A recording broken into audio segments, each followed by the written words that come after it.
আসসালামু আলাইকুম। এয়ার ফুডসের রূপালী বাগান থেকে আপনাদেরকে সকলকেই স্বাগতম। আমরা সরাসরি কথা বলবো এয়ার ফুডসের পরিচালক মোহাম্মদ মামুনুর রশিদ ভাইয়ের সাথে।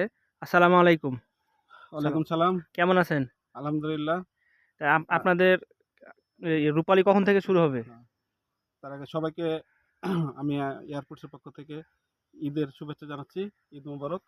আর আমাদের রূপালী বাগানের রূপালী হারভেস্ট শুরু হবে ২০ জুন ২০২৪ থেকে।